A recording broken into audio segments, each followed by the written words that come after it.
Chapter 21. The Coal and Mines Board. The offices of the Coal and Mines Board were in a large stone building in the centre of London. On a bright morning in August, Andrew ran up the steps of this building in high spirits. "I'm the new medical officer," he told the man at the door. "Yes, sir," said the man. "Mr. Gill is expecting you. Jones, take our new doctor to Mr. Gill's room." Andrew was led into a large, sunny room, where Mr. Gill, a cheerful little man, shook hands with him and said, "Please sit down. Would you like a cup of tea?" While they drank their tea, Gill made some remarks about the weather. Then he led Andrew to his room, which was also sunny, with a view of the river. I hope you will like this room," Gill said, with a smile. "Oh, yes, it's a beautiful room." "Now I'll introduce you to your secretary, Miss Mason."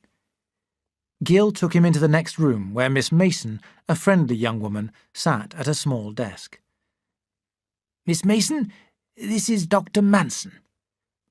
"Good morning, Dr. Manson." They had a short conversation, and then Andrew returned to his own room, where Gill remarked, "I'll send you some reports to read." A pile of reports arrived. Andrew read these dull accounts of meetings of the board as quickly as he could, and then went to Gill and asked, "When can I start work?" Gill was surprised at his question.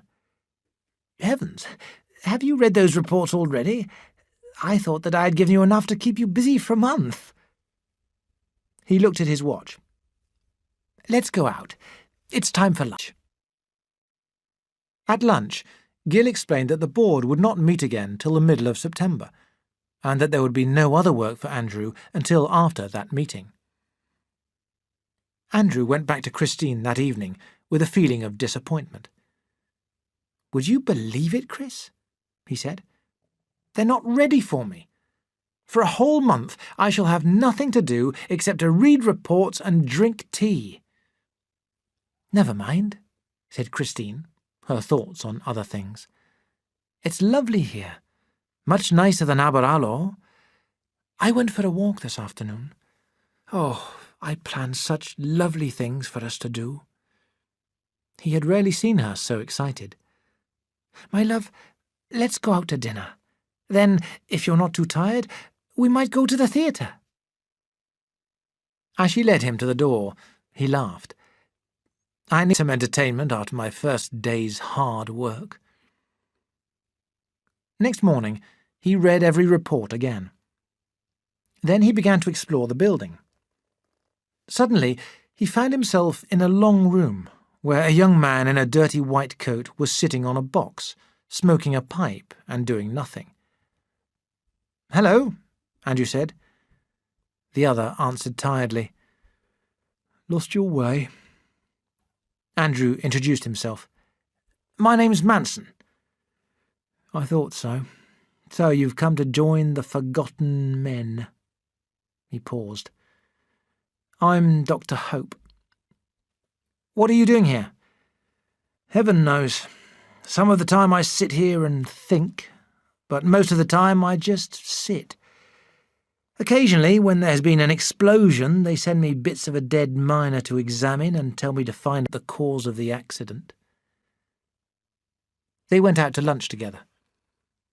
Hope then told Andrew more about his duties, and about the members of the board, 3 of whom were Chalice, Abbey, and Gadsby. "Do you know Gadsby?" Hope asked. "I've met the gentleman." Andrew told Hope about his examination.